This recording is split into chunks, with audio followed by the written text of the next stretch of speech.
Got another breakdown, so let's get right into it, guys. So Colby gets a nice little arm drag right here, and I should have kept blocking the hip right here. You should also try to square your hips towards your opponent and face them.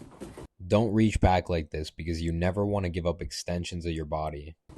Pay attention to the posture of my arms. They're pretty straight and I've created a lot of space with them. At this point, I can Granby roll or try to do something to get out of here, but I'm not doing that because I don't think I know it at this point yet.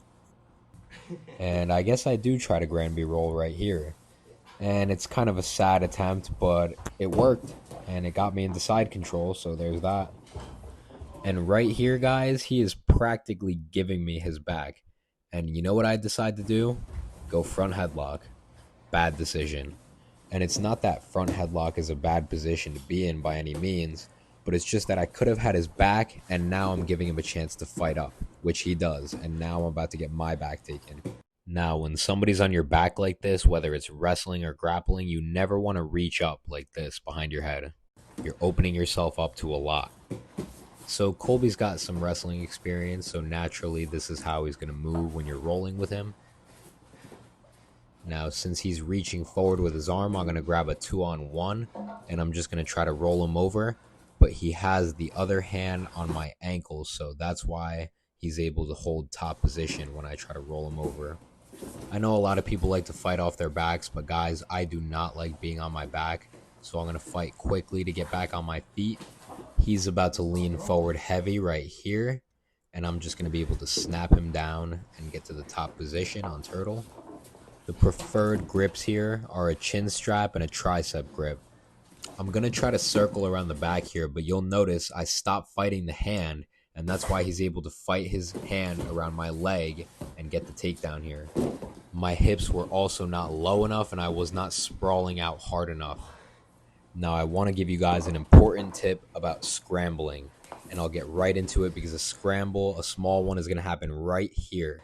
As soon as I fight my head out here, that's where the scramble starts. So now we're fighting for head height. And right here, you can see he loses head positioning, and my head is higher than his. This is one of the keys to winning a scramble, is getting the higher head height. So guys, essentially, a scramble is when you have control of a guy, and then he gets out of that control, and now you guys are fighting for top position. Scramble, guys. Scrambles are very, very quick back and forth fights for top position. And I'm going to show you again the importance of fighting this hand when you're trying to take the back from here. So right here, pay attention to my right hand. I need to put that on the back of his tricep and keep that wedge there as you try to go for the back. Notice how every time I don't wedge that arm in, he gets to fight that leg with his arm. Now, sometimes if you're quick enough, you could pull off something like this, especially if the guy doesn't even attempt to grab your leg, but that doesn't always work. Now, at the time, I definitely did not know what I was doing here. I kind of just grabbed his foot because he grabbed my foot, so I wanted to do it back and see how it worked. And I noticed that I had a lot of control of his body. So this is where copyrighted music starts playing, so I'm just going to have to cut it out and put some of my own music. Now, guys, whenever somebody fights to stand up, you need to control their waist, okay? Because all this ain't doing nothing. It allows him to turn into me like he did. And once he does that, he does this gator roll kind of thingy. He just rolls through a bunch of times and then gets on top of me. And I end up submitting to him right here. So guys, if you like content like this, then don't forget to like, comment, subscribe, and share. Peace.